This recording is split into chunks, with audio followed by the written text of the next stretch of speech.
Welcome to the Total House Show for 2015. Our next speaker is Shawn Buckley. Shawn Buckley, I better get a little closer here.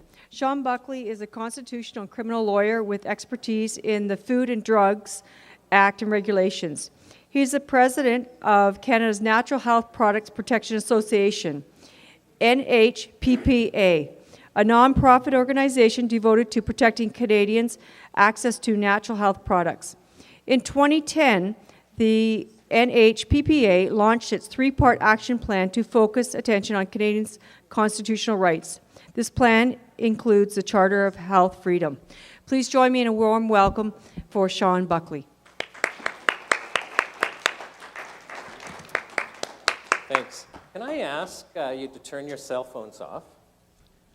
It's an unusual request, but I'm going to be talking a little later about EMF, and I just think it would be a little more thematic if you turned your cell phones off. And I wanted to start talking a little bit about truth, which is interesting. If I asked you what truth is, I want you to actually think about that for a second. It's a word we commonly use, and it's quite important. But have you thought about what is truth? When I was preparing for this lecture, it dawned on me that I actually didn't have a ready definition, so I just Googled dictionary.com. And they had a bunch of definitions of truth. I want to read some of them to you. The first one that jumped out at me was the state or character of being true. That's kind of interesting. Another definition they had for truth was actuality or actual existence. So the truth is really what is real, what isn't false. They had another definition that really, I'll use a pun, say rang true for me. They defined truth as honesty, integrity, and truthfulness. Those are pretty attractive words, aren't they? And if I was to ask you, well, do you cherish truth? Automatically in your minds, you're going to answer, well, yeah, I do. Because who can say they don't cherish truth? But do we really cherish truth? And what I mean by that is I think if you cherish something, that you'll make sure that you have it, that you'll strive to ensure that it exists, that you'll make sure that your life is filled with truth. And I think some of us don't realize in the area of freedom, in the area of how the government controls your life, actually how important truth is and transparency. I'm going to go into that a little bit. I actually hadn't thought about this the way I'm going to explain it to you until the last couple of months. And when I'm talking about truth, I want you to appreciate what secrets are. I mean, really, if somebody is going to keep a secret from you, what they're doing is hiding truth, aren't they? So if the government ever tells you, well, no, we don't really need to be transparent about something, appreciate that all that's happening is they're communicating to you, well, we're not going to share the truth with you. And how important is transparency for how it affects our lives? I think we don't really realize it. I was reading, in the last 2 months, I read 2 of the Conversation with God books. I don't know if any of you have read them. Some people are nodding. And to me, it matters not whether it's God talking. The Conversation with God books is basically the authors claiming to have had a conversation with God, like literally where God would write using his hand. And to me, it doesn't matter when I read a book like that. Is it God? Is it not God? I just want to read the book to see if it gets me thinking. And in one of these Conversation with God's books, God, and as I say, I'm not saying this is God speaking, but when God's carrying on part of a dialogue, the book is communicating that if we actually had transparency, and not just with government, but in our own lives, he used the example like economically, like if everyone could see what you owned and you could see what everyone else owned, and there was absolute transparency, that actually our economic inequality, we wouldn't tolerate it the way we do now. And if we had absolute transparency with government, it would turn our world upside down. Could you imagine, like, my oldest son is 22 years old. He's right at that age where, if ever we had conscription during a war, he's going to die. And what parents would let their, would we let our young people go and kill other young people if we actually had full transparency as to why we're fighting the war? What if one of the reasons we're fighting the war is just military-industrial complex? What if part of it is ego? Like, do you see what I mean? As if we had full transparency, we would not put up with things. And we actually don't think, but the government cannot control you unless you aren't told the truth. Like, I'm going to go into health policy, and think about it. What is the message that is given to us when the government says, well, this, we've got health laws and health policies, it's for your safety, right? That's what we're told. It's for our safety. And if something's for our safety, how do you oppose that, right? And I'll go into in a minute, well, really, what is our drug policy about? But I want you to appreciate that the government deliberately hides truth from us in order to control us. It's one of the biggest control mechanisms, and I have to confess I hadn't actually thought about how important transparency is. But it makes sense. If you want people to do something, let's say I want your money. Like, let's say I want your money. Well, I'm going to come up with some scheme, and you're not going to give me your money if just say, no, I'm greedy, I want your money, right? But if I can come up for some justification that you'll buy into, then you'll do it. And that's how it works. Economically, that's how it works. Politically, that's how it works. If you want something, you have to come up with some reason people will go along with it for it to happen. And so we've all heard the term knowledge is power. It's absolutely true. So if somebody wants to control your behavior and it's not against your best interests, they have to give you some other reason. And they have to usually hide the truth from you. And so it's super important. This issue of transparency is super important. Now, obviously, I practice in the area of natural health, and I fight for our access to natural supplements. So drug policy is super important to me. And like I say, most Canadians, we buy into what Health Canada does, what the government of Canada does in the area of health, because we are told and we are educated that it's for our safety, right? I mean, that's the line. And now, I'm preaching to the converted here, but one of the problems we have is people don't examine their beliefs. Like, we're born, and we're really a blank slate. And we absorb from our families, primarily our parents, a belief system. We absorb from the school system. We absorb from the mass media. And we get all these beliefs. And that actually serves us. I mean, it helps us figure out what we think's going on, and it helps us to function. It helps modify our behavior.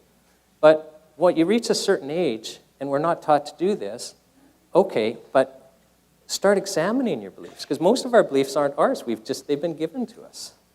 And realize that those beliefs we adopt from our families have been through the education system, state-controlled. Family's been subject to all the mass media. Like, all these beliefs, all I'm saying is, you have to start examining your beliefs. And one of the beliefs about our drug policy is, it's for our safety. Now, is that the truth? I mean, a lot of you are shaking your heads. I actually am of the opinion that our drug policy in Canada is unduly influenced by our friendly neighborhood pharmaceutical companies. And I have several, and that's just my opinion. You don't have to agree or disagree. It's interesting. I've held that opinion for a long time, but there have been some incidents that have really driven it home. It's about 10 years ago. I was in Washington, D.C. with a group of other people, and we were doing lobbying on the natural health front. And we just had a meeting with a senator. We were in the Hart building of the Senate, and that senator had left, had another appointment, and we were just packing up our stuff. And the senator's aide is there, and he says, hey, wait a second, can I talk to you guys? I just, kind of want to fill you in about something. And, well, yeah, sure. And this guy, I would say he's about 55 years old at the time, and he explained to us that he has worked in Washington, D.C. his whole life as an aide for either congressmen or senators. So he is a Washington insider. I mean, he knows Washington. He eats, breathes, drinks it. This is what he does. And he's sympathetic to natural health products. And he sat us down and explained to us that we are going to have zero impact in our lobbying. He says, like, you guys are wasting your time. And we're like, well, what do you mean? And he says, do you know, and this is 10 years ago, he says, do you know that there is 1.5 full-time pharmaceutical lobbyists for every congressman and senator? Now think about that for a second. So if you had 100 congressmen, you have 150 full-time pharmaceutical lobbyists. And now that's just a number, but that's 150 people who are full-time. Day after day, week after week, month after month, their sole job is to influence those congressmen and senators and the senior bureaucrats that matter. And do you think they're not having an influence? I mean, of course they are. I mean, the best example of that, and I'm shooting from the hip here, it was one of the President Bushes that passed the Medicaid Act where it expanded the pharmaceutical coverage primarily for elderly people. So understand that the government was becoming one of the biggest buyers of pharmaceutical drugs. And it was written right into the law that the government couldn't negotiate on price. Now think about that. Like, you think normally, or you're going to be the biggest buyer, you're going to get a bulk discount. Now, how is it good for the U.S. taxpayer or U.S. citizen to actually write into a law where you're becoming the biggest buyer of pharmaceutical drugs that you can't negotiate on price? You have to accept the price that the pharmaceutical companies give you. You can try and convince me that that's not pharmaceutical industry lobby. You will fail, but you can try, right? And now I know we're talking about the U.S. Surely it's different in Canada, isn't it? We're different, right? Well, I'm glad some of you laughed because, you know, we all kind of go through a personal mental journey. And I used to think we were different in a different context. From a very early age, I've been fascinated in a horrible way with the Holocaust. I've had real trouble getting my head around that happening. I believe it happened, I'm just horrified. And I remember really clearly thinking, I'm early university years, well, yeah, that happened in Germany, but it couldn't happen in Canada because we're different. Now, we're not, but that's what I thought, right? I thought, oh, yeah, that happened there, that was horrible, but it couldn't happen here because we're different. And it actually took me a long time to realize, no, people are people. You know, we all have the same hopes and dreams. We basically want the same things. We have the same weaknesses. We're subject to the same things. And I realize now, no, we're not different at all. And in fact, what's dangerous is if we think we're different, because we're not different. So whenever we see things happening anywhere else in the world, don't think we're different. So is our government, is Health Canada being influenced by pharmaceutical reps? Some people are nodding their head. I don't think we're different at all. The best source, I think, in Canada is Dr. Schiff Chopra. And most of you are familiar with Dr. Chopra, but for those of you who aren't, he was a senior Health Canada drug approval scientist for 30 years. For part of his career, he actually ran the branch of Health Canada that was responsible for assessing veterinary drugs, you know, whether to approve them or not to approve them. And, you know, when we're going through my definitions of truth, you know, the honesty and integrity part, that applies to Dr. Chopra. The man is just full of integrity. And he found himself in a situation where he had to become a whistleblower. And he forced our Senate to subpoena and call under oath 5 Health Canada scientists. And the Senate was looking into, well, you know, is there pharmaceutical influence? I need to read to you. I can't do it justice by not reading it. And it's in Dr. Chopra wrote a book called Corrupt to the Core, which I think was a very apt title about Health Canada. And in it, he's reporting a May 28th, 1997 report in the Globe and Mail of what Dr. Hayden said. So Dr. Margaret Hayden was one of these Health Canada drug approval scientists who was forced to testify in the Senate. And she also spoke to the media. So this is a quote from May 28th, 1997 Globe and Mail article. They're quoting Dr. Hayden. I am aggrieved by persistent and repeat harassment by Health Canada management due to coercion to approve veterinary drugs of questionable quality, mischaracterization and defamation of my name by senior management and industry intimidation, and threats to undertake disciplinary action against me. The Globe and Mail story continues.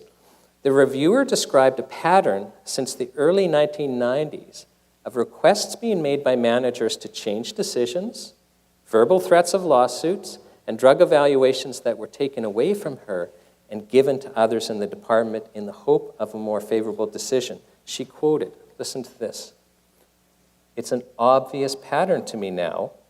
Anytime I have concerns about drugs of questionable safety, we go through this process." Now, do you understand? This is a Health Canada drug approval scientist explaining to the Senate, oh yeah, after you've been at Health Canada a while, you recognize how they're going to get around your decision that a drug is unsafe and get it approved. Can you get your head around that? And it was 5 scientists telling the Senate about this. So what happens if you're a Health Canada drug approval scientist and you're reviewing a drug submission by a pharmaceutical company and you conclude it's unsafe, there's going to be complaints against you by the drug industry to Health Canada, so now you're subject to internal investigations into your conduct. Senior management will make complaints about you. This all isn't good for your career, by the way. You will be threatened with lawsuits. She describes how her files would go missing, be taken from her.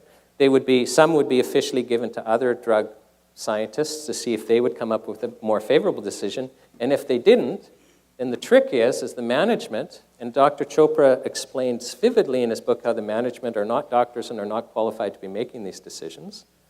They will appoint a panel of outside experts. And the outside experts will look at it and go, oh yeah, this is perfectly safe, you can approve it, and then based on that. So can you imagine our own government scientists are being run around by the management of Health Canada to approve unsafe drugs? No, there can't be any pharmaceutical influence here, right? Not at all. Well, let's talk about the bribe that Dr. Hayden witnessed. So on October 22nd, 1998, she testified in front of the Senate. This is not an exact quote. Some of the words I've just ellipsed out, but you'll get the impression. What I do say, these are her words. So to the Senate, under oath, I will describe the situation. I'm not sure if lobby is the correct word, but I did attend a meeting back approximately in 1989, 1990, when Monsanto representatives had met with me and my supervisor, Dr. Drennan, and my director, Dr. Messier. At the meeting, an offer of $1 to $2 million was made by the company. I do not know any more of what became of that, but my director indicated after the meeting he was going to report it to his supervisors. Now, I don't recall hearing in the news about Monsanto being charged for trying to bribe Health Canada. Do you? No. So we know what happened to that, don't we? Certainly not what should have happened.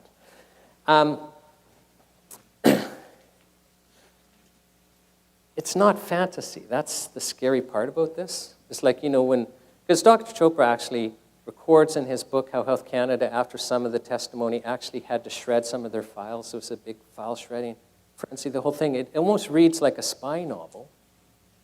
And sadly, it's not fantasy. It's what's happening. And so I think we need to appreciate that our drug policy is not there for our safety. It's just simply not. Now, Health Canada actually takes this further. I mean, not just the drug approval process. I've lectured quite extensively about problems with our natural health community, but I want to talk today more about Health Canada's censorship and how their actions actually go. Health Canada is very diligent in trying to keep truthful information from you. And, I'm talking about truthful information. Some people will say, well, yeah, Mr. Buckley, but there's some charlatans out there who will lie and fraud. Well, yeah, there always are. But, both the criminal code prevents that and Section 9 of the Food and Drug Act prevents that. There's always going to be the odd charlatan. That's not who I'm talking about.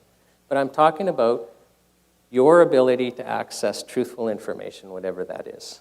And Health Canada does not want you to have truthful information about natural health products. And the way they censor and keep information from you is twofold. And the first is, it's a regulatory thing. Most of you know that before 2004, natural health products basically were not regulated. And we come out with new regulations in 2004. I'm not going to go into those. I've lectured about them ad nauseum. But they require you to get a license to be able to sell. And part of that process is you have to make a health claim, and you have to give evidence to justify the claim. And whether you agree with that or not, how that's worked out on the ground. The regulations don't say, oh, you can only approve a certain type of claim. There's no limit on the type of claim that a company could ask for. But Health Canada is really only approving claims, by and large, that could be called structure-function claims. And for those of you who don't know what a structure-function claim is, it's just kind of a really milquetoast thing. Like, let's say you had a product that would treat a serious mental illness. Well, you're not going to be allowed to say that, but you might be allowed to say supports mental health and well-being. Okay, that's a structure-function claim.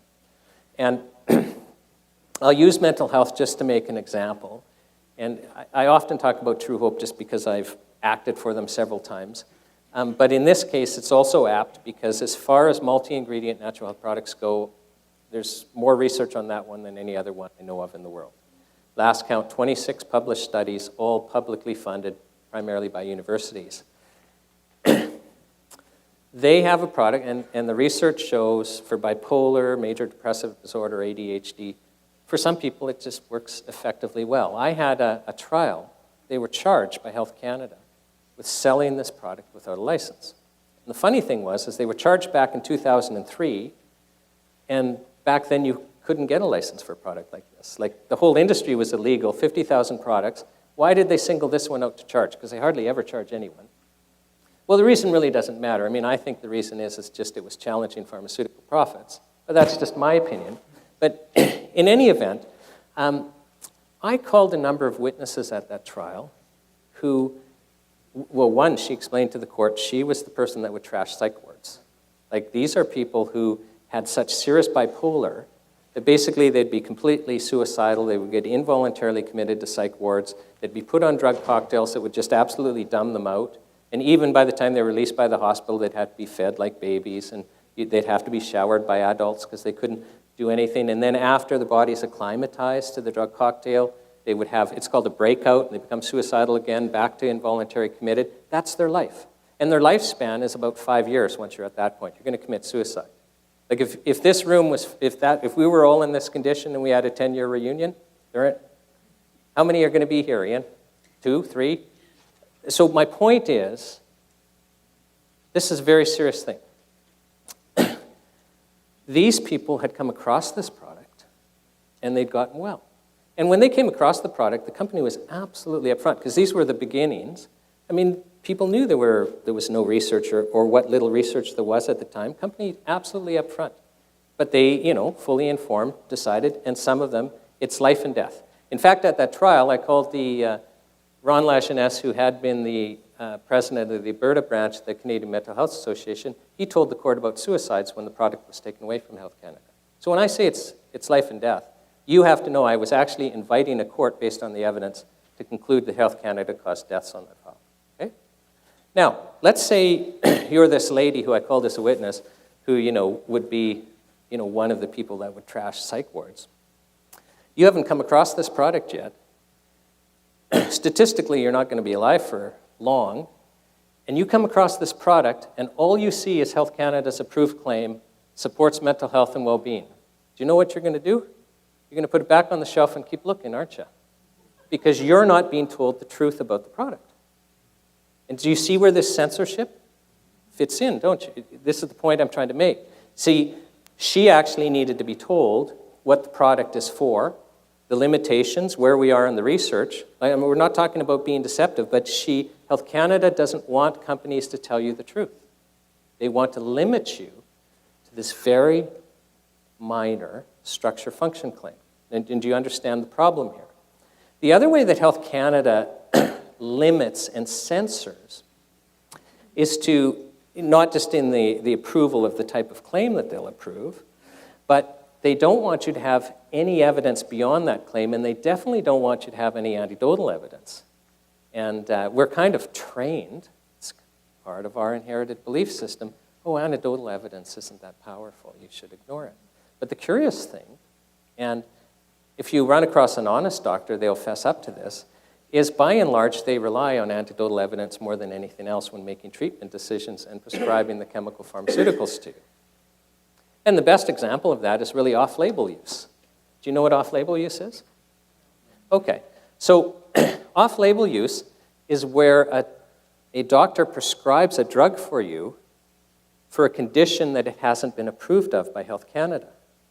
So like, let's say the pharmaceutical company runs clinical trials on a drug that would lower cholesterol, and they get approval for it to be prescribed for lowering cholesterol, but the doctor prescribes it for fibromyalgia. That's off-label use. There's no clinical trial evidence to show it would work for fibromyalgia.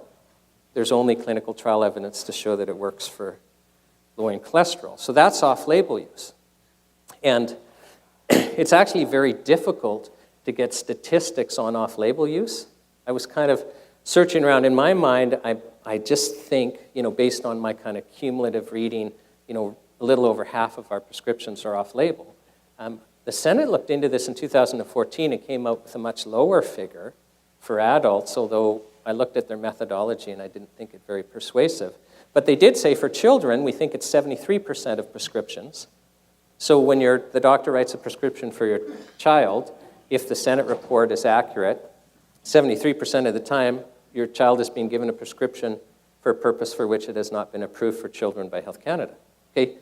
Now, I don't actually even think that's a bad thing, because doctors will be relying on kind of their cumulative wisdom to try and make the best treatment decisions, and a lot of it is based on anecdotal evidence. And let me just give you an example of how that can come about. There's a condition, I cannot pronounce it properly, where you have nerve pain in your mouth, usually in your tongue. It's a type of neuralgia. And very serious. I had a friend with it, and he actually voluntarily had the nerve to his tongue cut. And he was told before the surgery, you will never taste again in your life, your sense of taste will be gone, and your face will be partially paralyzed. And he still went ahead with it because the pain was so bad. Well, one of the founders of True Hope told me a story that a doctor had phoned them and said, hey, will it work for this? I'll call it TNG because it's like trigeminal neuralgia or something like that. So, will it work for this? And True Hope said, no, it won't. And the doctor said, well, okay, but will it hurt if I try it? Well, no, it's like a vitamin mineral supplement, right? You can go to a health food store and buy it. And the doctor reports later on that he tried it with a patient and it worked. He had 2 other patients with the same condition. He tried it with them and it worked. And the next time a patient goes to that doctor with that condition, he's going to try it. That's off-label use. And then if he's in a group of doctors, sharing space or in a clinic, the other doctors are going to try it and they'll talk at medical conferences, and then some scholarly one will, really kind of track some patients, and all of a sudden we have a case report or case series published, and now it just takes off-label use. That's how it happens. My point is, the point I'm trying to make is that when your doctor is making treatment decisions for you, he or she will often be relying on this anecdotal evidence, basically experience of what works. And we want them to do that. But in the area of natural health, Health Canada does not want you to have any of that information. Oh boy, do you want to know a swear word in Health Canada? Testimonial. Oh, they just hate that, because in their mind it's pure anecdotal evidence. It doesn't matter if the company publishes because I know one company, when they publish testimonials, they either have the phone number or the email address of the person, so you can contact them and verify. I mean, not hiding anything. I mean, it can be powerful evidence. My dad phoned me up, and we're talking, and he's all depressed. It's like, Dad, why are you depressed? And just so you know, my dad used to ballroom dance competitively. And he was all depressed. He was born in 1939, so he's getting up there. He's all depressed because he was invited to a wedding, and he knew there was going to be dance at the wedding, and he says, just my arthritis is so bad, there's no way I can dance. And so it was just bumming him out. And I don't even remember saying this, but I said, well, Dad, take some shark cartilage. And, well, he phones me back a couple months later, and he's just ecstatic. He's bouncing off the ceiling, he's animated, and if you know my father, that's just not him. And it's like he's calling because he's all excited, he can dance, he's taking the shark cartilage, and he's well. Now, if he wrote that up and sent it to a company, that's a testimonial. It's just his experience of what happened. Now, if I was in his shoes, I'd actually want to know that. Yeah, I'd want to be able to contact him. I'd want to know but why can't we have that type of information? Like, are we so stupid we can't parse through information? I think back at the first people on True Hope Empower Plus. I mean, everyone knew it was just we're just trying this and seeing, some people have had success. Like, can't we make decisions for ourselves? And when we're talking about the area of health, really, is there much more important to having, kind of full information, whatever it is, for making health decisions? You say our doctors have it. Doctors have access to that information, but we don't. And it's a form of censorship. Now, why? Why is Health Canada keeping truthful information from us? And remember, the keeping of information is an exercise of power and control, because you cannot make decisions you might otherwise make if there was transparency. And you have to be thinking about the fact censorship is never good for your freedom. It's only exercised as a mechanism of control. Now, I want to segue a little bit to EMF, electromagnetic frequencies or electromagnetic radiation. I'm very pleased to have a Wi-Fi transmitter right behind my head. So I'm talking about, cell towers, cell phones, Wi-Fi, your cordless phones, your baby monitors, things like that. And are there any people in here that are EMF sensitive?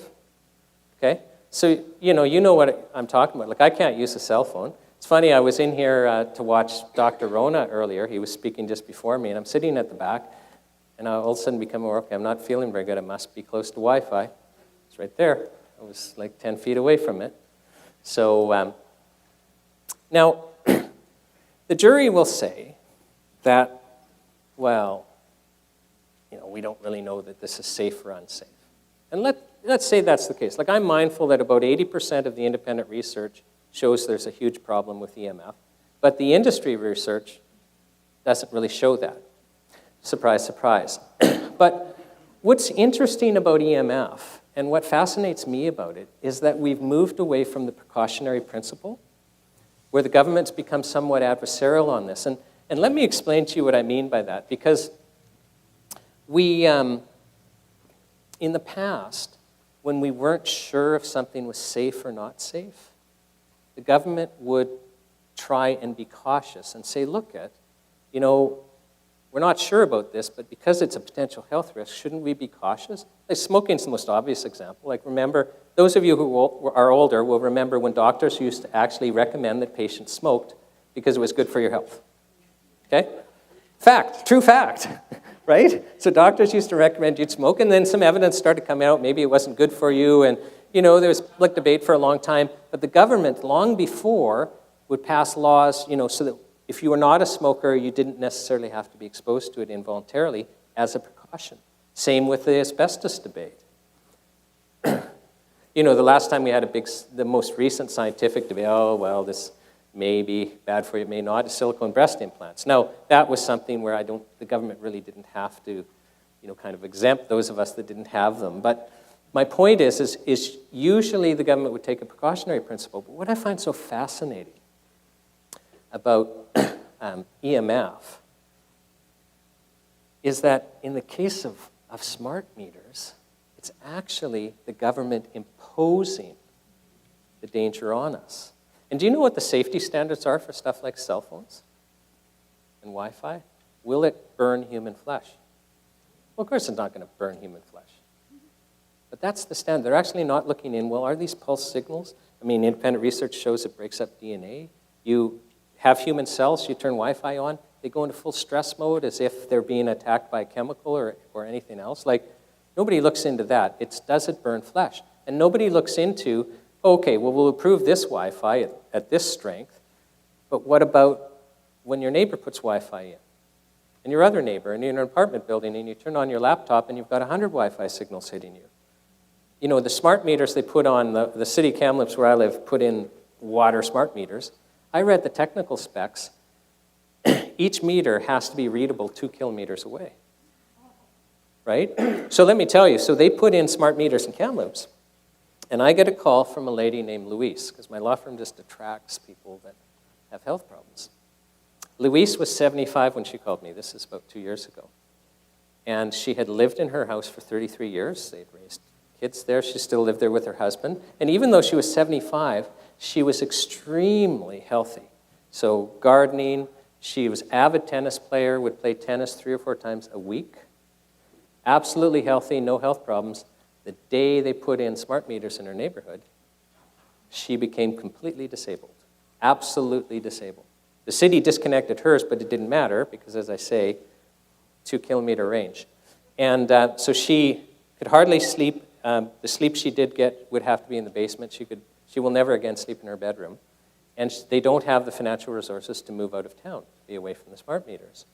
And I get emotional telling the story just because she could hardly tell me the story, because for her life was over.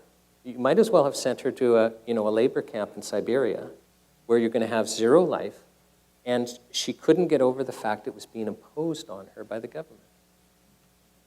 Because it was being imposed on her. What do you do? And just understand, we've moved away from the precautionary principle.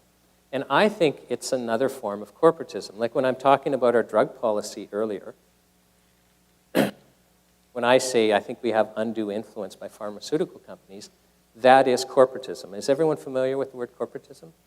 For those of you who aren't, corporatism just is a word that's meant to define the situation where corporations basically have such control over government policy that the government policy is made to basically protect and advance those corporate interests. So it's a marriage between corporations and governments. And I probably shouldn't use the word corporatism. There's a very famous historical figure. He was a fascist dictator in Italy, Mussolini.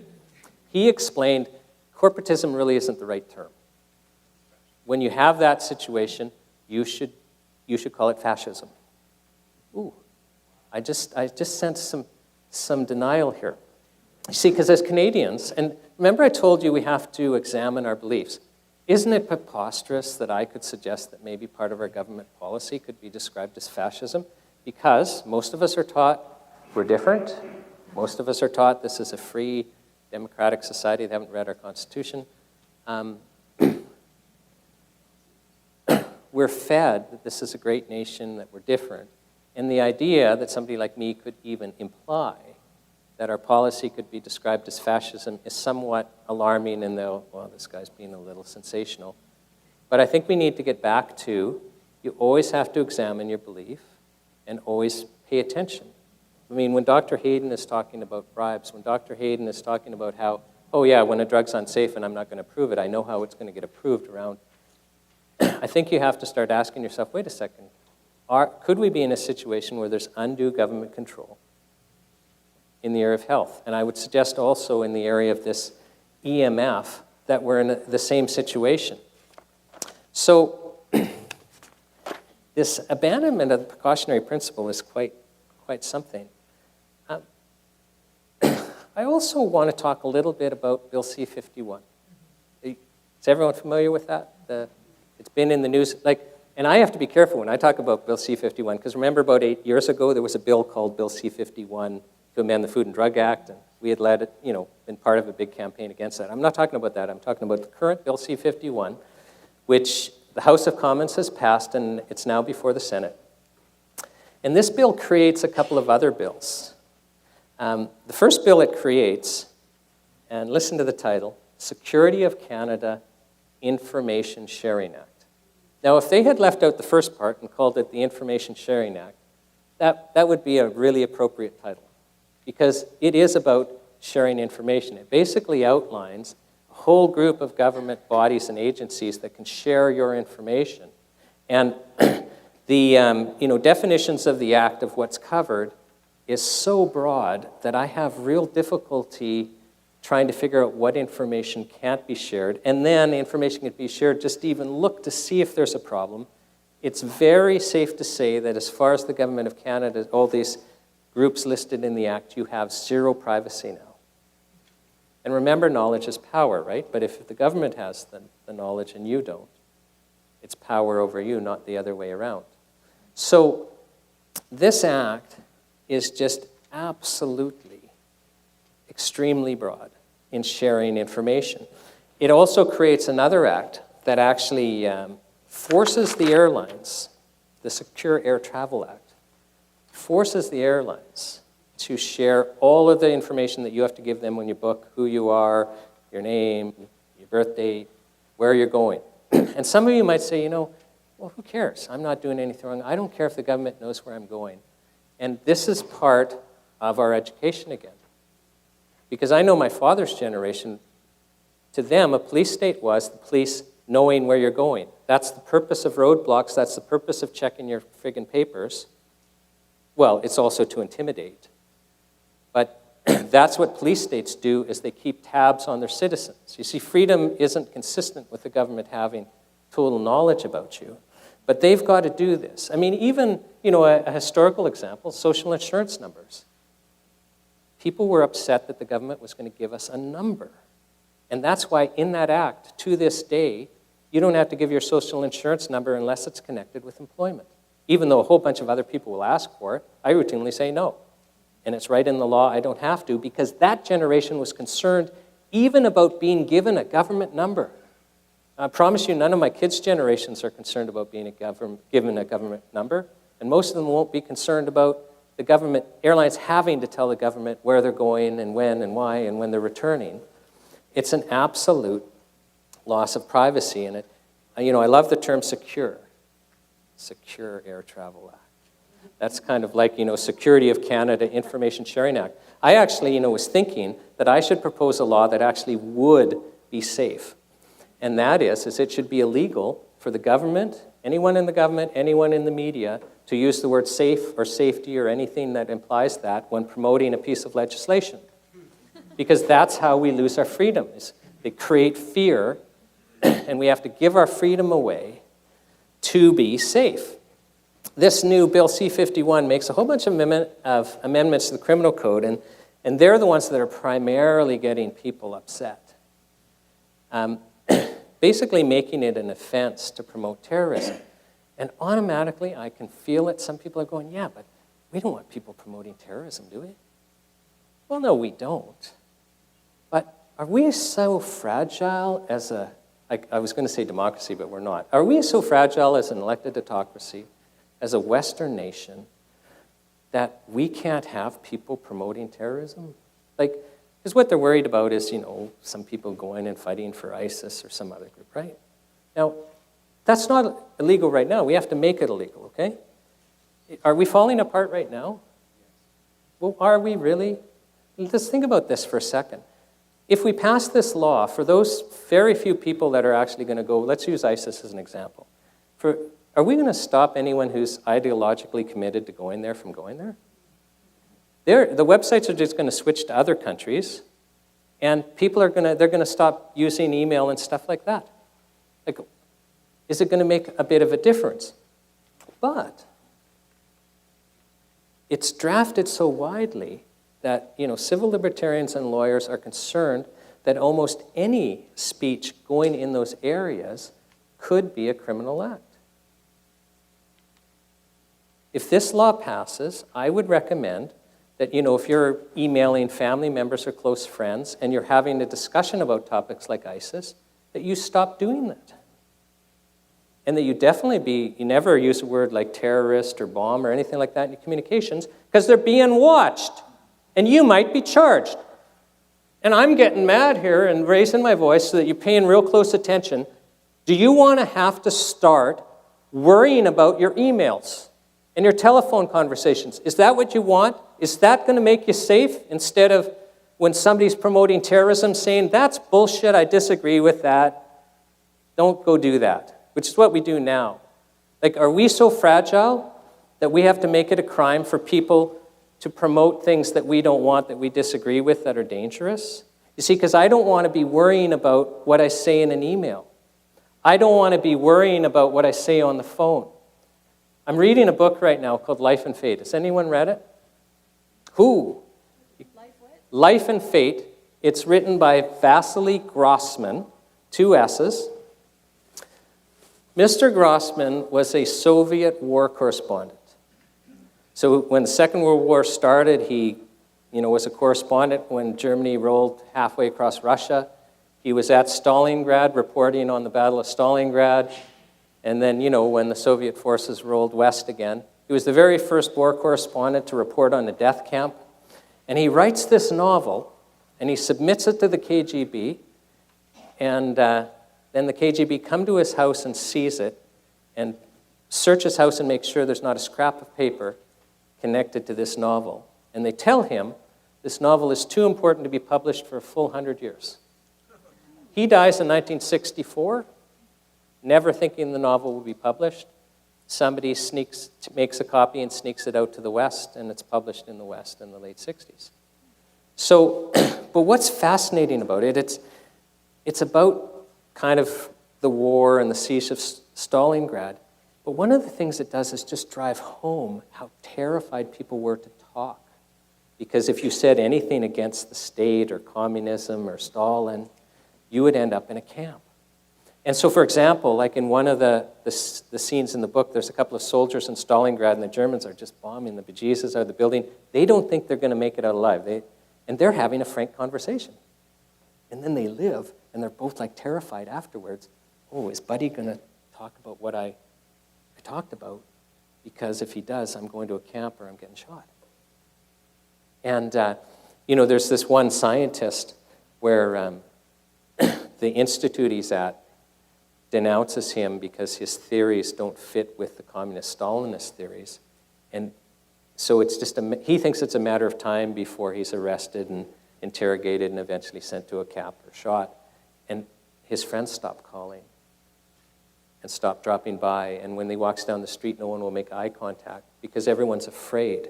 And you see, I never want to live in a country where I'm afraid to speak my mind, where there's consequences for me disagreeing with the government, disagreeing with government policy. I just don't want to live in a country like that. But if this bill passes, because we all know we're already everything's recorded, whether it's legal or illegal, the US NSA already admits to that. We're passing laws that basically will allow the government to legally collect all our information and monitor our communications. And do you, honest to God, you should already be concerned about what you're saying. I am, and I'm not happy about that. And that does not make me feel safe in the very least. So isn't that interesting, right? I mean, here I'm talking about we're living in an area of censorship. And knowledge is power. Knowledge is what is used to control us. And we are being censored. But the same act that, is really bringing this home, all the government departments get to see our information, and the government gets to share it with other governments and other organizations. Interesting. That's an interesting exercise of power, isn't it? And it cannot end well. I just find it fascinating how the state is afraid of us seeing what they're doing. Does anyone here know who Michael Schmidt is? Yes. Okay, so raw milk campaigner. And you guys are aware that he's facing charges right now involving sheep? Okay, and Montana Jones. And, okay, so I'm the lawyer for Michael Schmidt, Montana Jones on that file. And just for those of you who don't know what the file is about, and I have permission to talk about it, Montana Jones had a flock of rare Shropshire sheep. And when I say rare, Rare Breeds Canada has them listed as endangered, like they're likely going to become extinct in Canada now. And she had sold some sheep to an Alberta rancher, and about 29 months later, they think one of them came down with a disease called scrapie. And scrapie is kind of like the sheep version of mad cow, except there's no human health risk. Like you can eat scrapie sheep every day for the rest of your life. You can't. You're not going to get sick, but obviously you want to keep a lid on that disease as any other disease because economically it's not good for the industry. So there was some confusion over whether or not it was her sheep or not. But, 5 minutes, okay. The government has a policy with scrapie that where they go and they genotype the flock, if they think, a scrapie sheep came from a flock, and in their mind, certain genotypes are more likely to catch scrapie, and so they kill them, those genotypes, and then they look at their brains and try and figure out if they're scrapie. Now, Health Canada, or not Health Canada, the Canadian Food Inspection Agency, they had done live testing of her whole flock, no scrapie. And live testing is about 80% accurate if you do it once. But if you do it like 3 or 4 times over several months, it's basically 100% accurate. They're not willing to do that. They want to kill these sheep. And Montana had said, hey, I'll quarantine the sheep for 5 years, which is, basically the full incubation period of scrapie. And, that way you'll know for sure, because she wanted to protect this rare genetics. In fact, this one bloodline that was one of the oldest is now destroyed. So, so Health Canada was going to come and seize 31 of these sheep and destroy them, which was most of the herd. Our sheep is flock, right? So I think it's flock. So a day and a half before the government showed up to destroy these sheep, a group of farmers got together and sheep napped. Okay? They took the sheep, which embarrassed the government. And, months go by before they find the sheep. Now, you should know that in that time, the Canadian Constitutional Foundation started a judicial review which was alleging that the government's actions were illegal. Now, you would think that when there's court proceedings saying, hey, your destruction order is illegal, actually unconstitutional, that when the government finds the sheep, they would hang on to the sheep until the court decision is decided, because that's rule of law, right? Oh no, they just destroy them right away.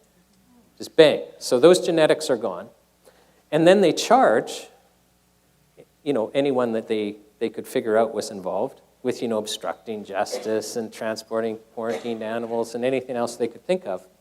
But what's interesting from a censorship perspective is we started the preliminary inquiry in February. And I got a whole bunch of new disclosure during the preliminary inquiry, which, led me to ask for an adjournment. And to do that, I had written this letter that ended up being an exhibit to the court. It was actually a letter to the Crown explaining why I needed an adjournment. And that letter got out to the media and got the Crown really, really upset.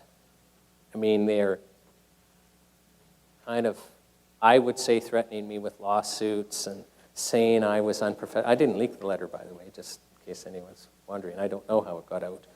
But, saying I was acting unprofessionally, all of this. They get into court really quickly, and they want a publication ban. Now, what's curious about this is this new disclosure, at least in my mind, created the impression that government employees may actually have been trying to hide evidence from the defense, which would be a whole abusive process and fairness issue. And in my mind, that's exactly the type of evidence that Canadians should know about. See, in court proceedings, you're not supposed to be disclosing evidence, and there's really good reasons for that. Let's say you're a victim of a sexual assault and you give a statement. You don't want some lawyer leaking that to the media. Like, that's private. But when you're a public employee doing a public job, is that secret? It's a good question, isn't it? The Crown Counsel thinks it's secret. They're just adamantly. It's just, I find it interesting that almost every time I turn around right now, the government is trying to hide what they're doing, and yet trying to get all the information about us. Now, I'm basically out of time, except I do want to talk about the NHPPA a little bit. It's a nonprofit organization that I'm part of, the Natural Health Products Protection Association. And we're actually wanting to try and undo this government censorship, where you're not allowed to have information. And, the threat that Health Canada uses against companies is basically, we'll pull your license, and you can't do this if you're selling a product. But if you're not selling a product, you're actually free to share information. We're not selling any products.